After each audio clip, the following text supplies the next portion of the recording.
بسم اللہ الرحمن الرحیم۔ مختصر سی بات ہے بھی ساتھی تھوڑی دیر تشریف رکھیں۔ میرے دوستو، رمضان ہر سال آتا ہے چلا جاتا ہے، فائدہ کتنا اٹھایا اس رمضان سے، کتنا فائدہ اٹھایا۔ نہر میں پانی ہوتا ہے، ہر آدمی کتنا پانی لیتا ہے جتنا اس کا برتن ہوتا ہے، تو جس کو تھوڑا پانی ملا اس کی وجہ یہ نہیں کہ پانی تھوڑا تھا نہر میں، بلکہ برتن چھوٹا تھا۔ اپنی اپنی طلب، اپنی اپنی محنت، اپنی اپنی کوشش کے اعتبار سے آدمی رمضان سے فائدہ اٹھاتا ہے۔ جتنا اہم مہمان ہو، جتنا بڑا کوئی مہمان ہو، اتنی اس کی قدر ہوتی ہے، اتنا اس کے لیے اہتمام ہوتا ہے پورے گھر میں کہ جی فلاں مہمان آ رہے ہیں، پتہ ہے تمہیں کون آ رہے ہیں؟ فلاں آ رہے ہیں۔ یہ رمضان اللہ کا مہمان، اس کی قدر ایک ایک دن قیمتی، ایک ایک رات قیمتی، ایک ایک صبح شام قیمتی، ایک ایک گھنٹہ منٹ لمحہ قیمتی، اس کو قیمتی بنائے۔ مکھیوں کا، شہد کی مکھیوں کا چھتا ہوتا ہے نا، اس میں شہد ہوتا ہے، لیکن شہد نکالنا بھی ایک کام ہوتا ہے۔ ہر آدمی نہیں شہد نکال لیتا، کسی کو مکھی پکڑ لیتی۔ یہ بہت قیمتی مہینہ ہے، بہت برکت والا، رحمت والا، مغفرت والا، اعمال والا۔ اللہ اپنے بندوں کی طرف متوجہ ہے، حدیث میں آتا ہے، لیکن بندہ بھی اللہ کی طرف متوجہ ہوا کہ نہیں؟ آپ تو کسی کے پاس چلے گئے لیکن اس نے آپ کو کوئی توجہ ہی نہ دی۔ اللہ اپنی رحمت خاصہ نازل فرما رہے ہیں، لیکن کوئی اس رحمت خاصہ کو لوٹنے والا ہے؟ اللہ دعائیں قبول فرما رہے ہیں، سحری کا وقت مانگو، افطار کا وقت مانگو۔ اب دیکھیں ہم کتنی دیر دعا مانگتے ہیں سحری میں؟ 15 منٹ، 10 منٹ، 20 منٹ، چلو 5 منٹ۔ افطار کا وقت کس کا ہے؟ مانگو اللہ سے۔ جو کام پیسوں سے نہیں ہوتا، دوائیوں سے نہیں ہوتا، حکومتوں سے نہیں ہوتا، وہ کام دعاؤں سے ہوتا ہے۔ لیکن دعا کیا ہے؟ کہ اللہ کی طرف متوجہ ہو، اللہ کے سامنے ہاتھ پھیلائے، اللہ سے بات کرے، اللہ کی تعریف کرے، آپ صلی اللہ علیہ وسلم پر درود بھیجے، پھر قرآن کی دعائیں، پھر احادیث کی دعائیں، پھر اپنی زبان میں مانگے۔ اب افطار میں آپ کے گھر میں کتنی دیر دعا کی فضا بنتی ہے؟ سحری میں کتنی دیر دعا مانگتے ہیں؟ کتنے نفل پڑھے؟ ساری رات جاگ کر بھی لوگ 2 نفل نہیں پڑھ رہے۔ اس سے فائدہ اٹھائیں، رمضان ہے، آیا اور جا رہا ہے۔ 1 روزہ ہو گیا کہ 2 ہو گئے کہ 3 ہو گئے کہ 4 ہو گئے کہ 15 روزے ہو گئے۔ اسی طرح کیا کہیں گے کہ رمضان کیا ہو گیا؟ ختم ہو گیا۔ اللہ پاک نے قرآن پاک میں رمضان کے بارے میں ایک جملہ بولا، ایام معدودات، یہ چند گنتی کے دن ہیں، یہ گنے چنے سے دن ہیں، تھوڑے سے۔ اور یہ کتنی برکت والا مہینہ اور کتنی رحمت والا مہینہ اور کتنے اجر اور ثواب اور فضائل والا مہینہ کہ ایک حدیث میں آتا ہے، آپ صلی اللہ علیہ وسلم نے فرمایا اگر لوگوں کو پتہ لگ جائے کہ یہ رمضان کی کیا قدر ہے، کیا فضائل ہیں، کیا اجر ہے، تو لوگ تمنا کریں گے کہ پورا سال ہی رمضان رہا کرے۔ یہ ایسا برکت والا مہینہ، فرض کا ثواب 70 گنا بڑھ گیا، نفل کا ثواب فرض کے برابر ہو گیا، جنت کے دروازے کھل گئے، جہنم کے دروازے بند ہو گئے، شیاطین کو اللہ نے قید کر دیا۔ اس رمضان سے فائدہ اٹھائے، نمازوں کا اہتمام، روزوں کا اہتمام، تراویح کا اہتمام۔ کتنا بڑا طبقہ ہے وہ رمضان میں بھی مسجد میں نظر نہیں آ رہا ہے۔ کتنی سخت بات اللہ کے نبی نے فرمائی، بد نصیب ہے وہ شخص، بد نصیب ہے وہ شخص جو اس مہینے میں بھی اللہ کی رحمت سے محروم رہ جائے۔ توبہ توبہ توبہ، بد نصیب، اللہ کے نبی فرما رہے ہیں، جو اس مہینے میں بھی اللہ کی رحمت سے محروم رہتے۔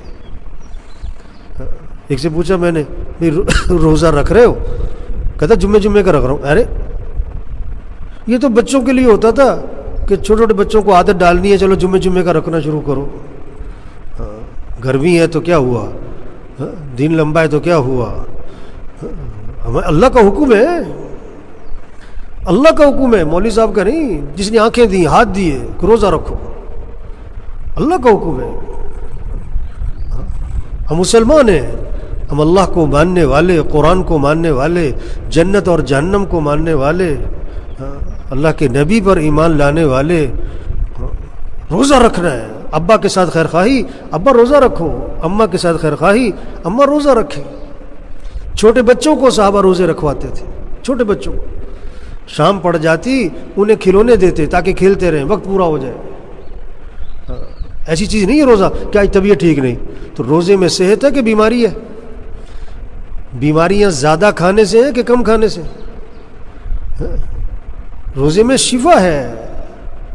ہاں روزہ رکھنا ہے، بھائی مرنا تو ہے ہی، اگر مر گیا تو روزہ رکھ کے مرے گا تو، ذرا کوئی مسئلہ ہوا روزہ چھوڑ دیا، نہیں، ہم مسلمان ہیں، نماز پڑھنی، مسجد میں پڑھنی، جذبہ ہونا چاہیے مسلمان کا، مسجد جانا ہے، مسجد میں دل لگنا چاہیے، ایمان کی نشانی ہے۔ حدیث میں آتا ہے جس کو مسجد آتا جاتا دیکھو اس کے ایماندار ہونے کی گواہی دو۔ آپ صلی اللہ علیہ وسلم نے فرمایا جو مسجد سے محبت کرتا ہے اللہ بھی اس سے محبت فرماتے ہیں۔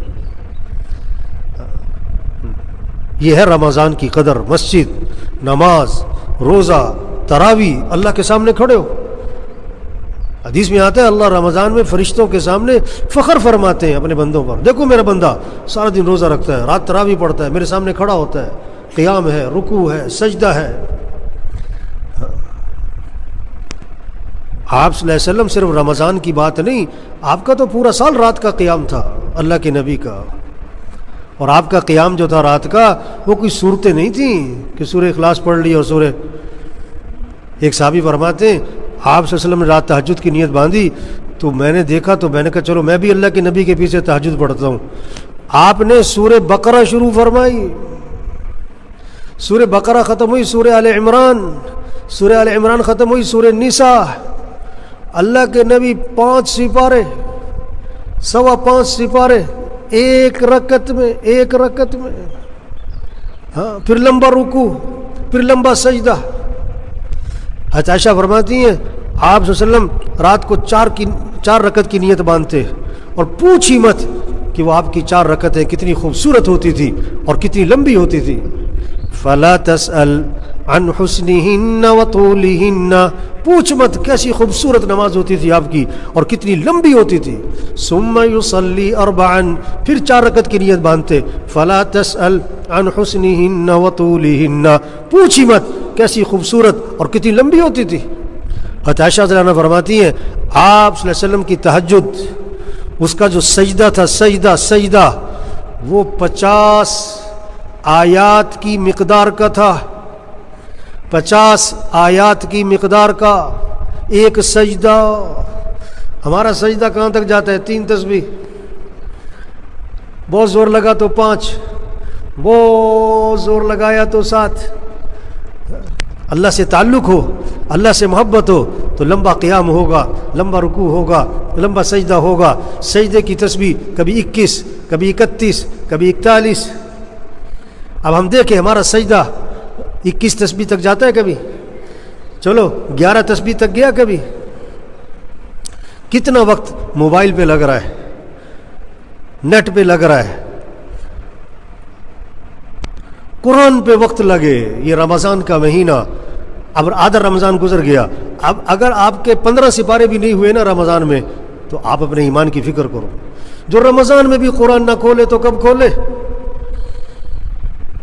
3 سپارے روزانہ پڑھنے چاہیے رمضان میں، تو 3 ختم ہو کم از کم، چلو 2 سپارے، چلو 1.5 سپارہ، چلو آخری 1 سپارہ۔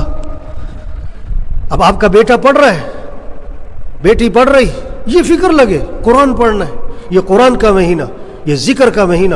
آپ نے فرمایا رمضان میں کثرت کرو، لا الہ الا اللہ، لا الہ الا اللہ، کثرت کرو۔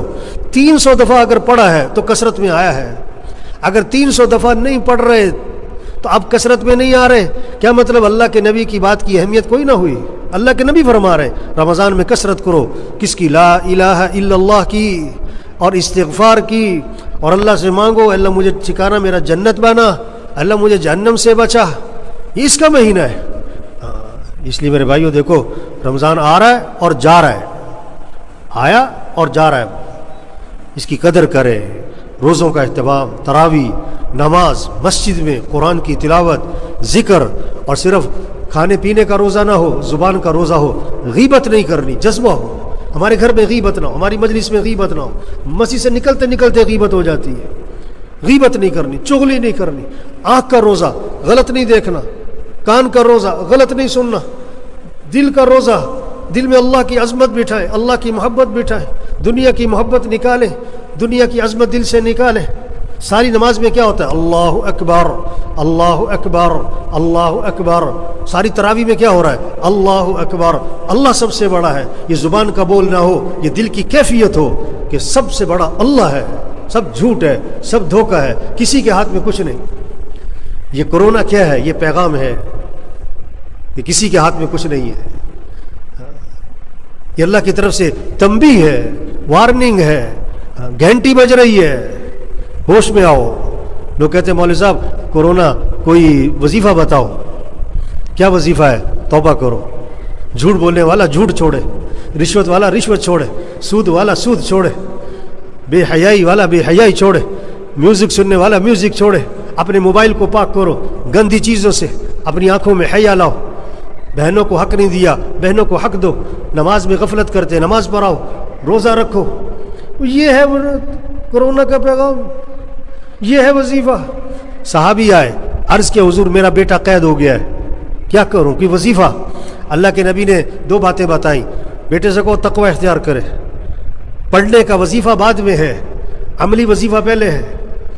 ہاں پہلے عملی وظیفہ، اس سے کو تقوی اختیار کرے۔ تقوی کسے کہتے ہیں؟ گناہوں کو چھوڑنا۔ اور پھر اس سے کہو لا حول ولا قوت الا باللہ، کثرت سے پڑھے۔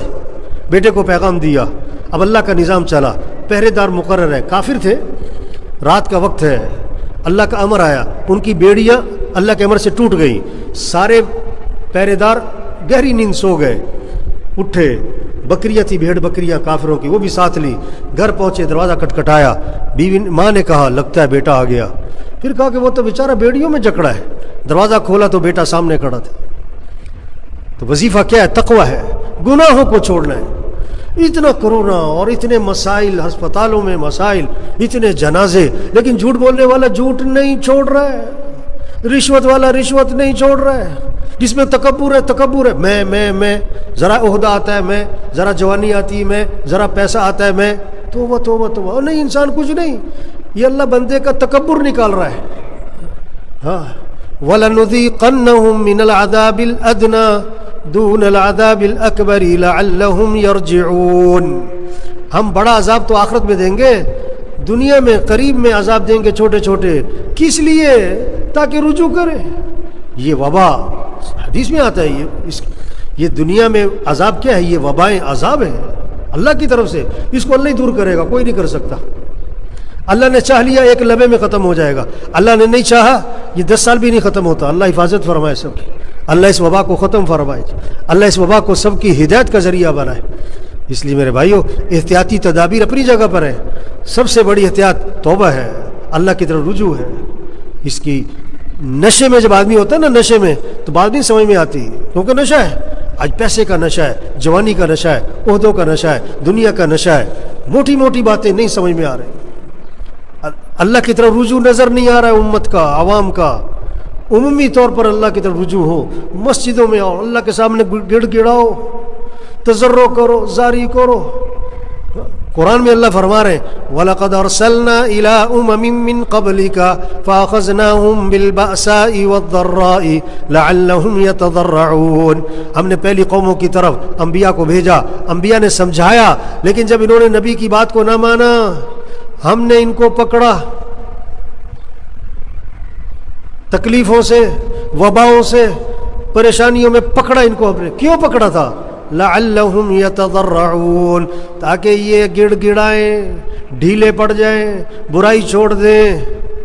فلولا اذ جاءہم بأسنا تضرعوا، جب ہمارا عذاب آیا تو یہ کیوں نہیں ڈھیلے پڑے، یہ کیوں نہیں برائیوں کو چھوڑا؟ آگے وجہ بتائی، وَلَكِنْ قَسَتْ قُلُوبُهُمْ وَزَيَّنَ لَهُمُ الشَّيْطَانُ مَا كَانُوا يَعْمَلُونَ۔ کیا ہوا ہے؟ دل ہی سخت ہو گئے ہیں، دل، اللہ فرماتا دل سخت ہو گئے ہیں، اتنی وبا دیکھ کر، اتنے حالات دیکھ کر برائی نہیں چھوڑ رہے، دل سخت ہو گئے، اور شیطان نے جو کچھ کر رہے ان کے لیے مزین کیا ہوا ہے۔ اس لیے میرے بھائیو، ہمارے ذمہ بات کا سمجھانا ہے، پہنچانا ہے، منوانا نہیں ہے۔ عقل مند کے لیے اشارہ ہی کافی ہے، چھوٹی سی زندگی ہے۔ اللہ بڑا رحیم ہے، باپ بیٹے کو تھپڑ مارتا ہے اس کے فائدے کے لیے، اللہ بیماریاں پریشانیاں لاتے ہیں تنبیہ کرنے کے لیے، متوجہ کرنے کے لیے۔ اللہ رحیم ہے، یہ رحمت ہے۔ بیماری مانگنے کی چیز نہیں ہوتی لیکن رحمت ہوتی ہے، یہ وبا مانگنے کی چیز نہیں ہے لیکن اللہ کی طرف سے کیا ہے؟ تنبیہ ہے۔ رجوع کریں اللہ کی طرف، توبہ، استغفار، نمازوں کا اہتمام، روزوں کا، تراویح کا، قرآن کی تلاوت، ذکر، جھگڑے ختم کریں، جھگڑے ختم کریں، حیا والی زندگی، بچیوں کو حیا سکھائیں، کمائیے پاکیزہ بنائیں، ترتیب زندگی ٹھیک کریں، اللہ سے مانگیں، اے اللہ ہمیں اس کی توفیق عطا فرما، اے اللہ ہماری رہنمائی فرما، اے اللہ ہمیں نفس کے شر سے، شیطان کے شر سے اے اللہ ہماری حفاظت فرما۔ اپنے لیے مانگیں، پورے ملک کے لیے مانگیں، عوام، حکمران سبھی کے لیے مانگیں میرے بھائیوں، پورے عالم اسلام کے لیے مانگیں۔ یہ مانگنا اللہ کو بڑا پسند ہے۔ نیت کریں، دعا مانگیں، کوشش کریں۔ کوشش کیا ہے؟ نظام الاوقات بنائیں، اپنے گھر میں سب کو بٹھاؤ، کبھی ترتیب بناؤ بھائی، کب اٹھنا ہے، کب سونا ہے۔ رات سونے کے لیے، جاگنے کے لیے نہیں ہے، غلط چیز ہے رات کو نہ سونا، چاہے تھوڑی دیر سونا چاہیے۔ ہاں، قرآن کا وقت طے کریں، سب بچوں سے طے کروائیں، اس رمضان میں کتنے قرآن ختم کرنے، کتنی تسبیح کرنی ہے، سحری افطاری کے وقت 10-15 منٹ دعا مانگیں۔ سب گھر والوں سے طے کروائیں کہ وقت کو قیمتی بنانا ہے۔ اللہ سب کو عمل کی توفیق نصیب فرمائے۔